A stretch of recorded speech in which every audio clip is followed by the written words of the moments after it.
All right, well, time for our Cavuto clash. And tonight, if you don't mind, we're kind of mailing it in, because this has to do with folks who deliver our mail. News: the post office is experimenting with mini stores in some Staples stores, which for customers, I guess, amounts to one-stop packaging and shipping stores. Not good for customers, good for Staples. Doesn't this possibly stamp out not losing as much money now? Ford O'Connell says that's the case, and this can't hurt.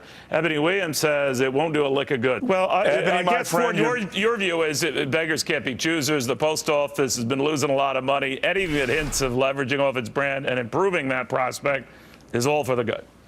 Well, that's exactly right. The post office is $50 billion in debt and losing $25 million a day. And the reason is the 2006 Postal Accountability Act. Basically, Congress mandates the post office has to pre-fund its future retiree benefit program. And as such, it is basically hemorrhaging so much money that it makes the state of California look like a well-run machine.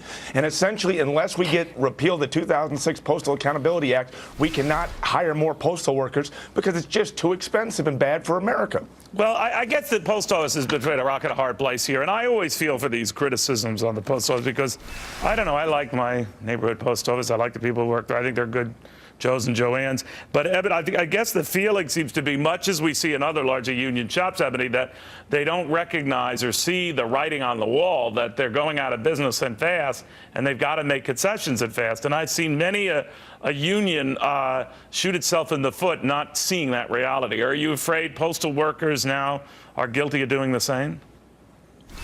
Well, I think they're trying to get to a compromise here, Neil. I agree they're obviously in trouble and something needs to be done. And I also agree with Ford's point about that act. It needs some revision. So we talk about this minimum wage raise idea. But isn't the high-paying job, Eboni, I'm sorry, but isn't that the problem for the post office, that these jobs are beyond just high-paying? They're out of reality paying. I think the $22 average an hour is not necessarily beyond reach. I think there are some other ways to prevent arbitrarily raising minimum wage and lower paying jobs. Eboni, that's exactly the point, though. That's the point. Is until you fix this whole deal with the retiree benefit package, this is completely unaffordable, and eventually the American taxpayer is going to have to pay for a bailout. What kills me about the post office and the postal union is they basically say, this is not funded by taxpayer dollars. It is. They get $100 million a year from Congress, and essentially every time they come up short, they borrow from the Treasury. Neil, we know exactly where this is headed, and essentially the post office is honestly one of the worst-run organizations that is mandated by Congress.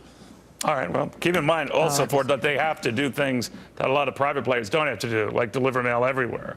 So, but you're right. It's a mess right now, but hopefully they resolve this because the way it's going, it can't be continuing. Thanks, guys, very much.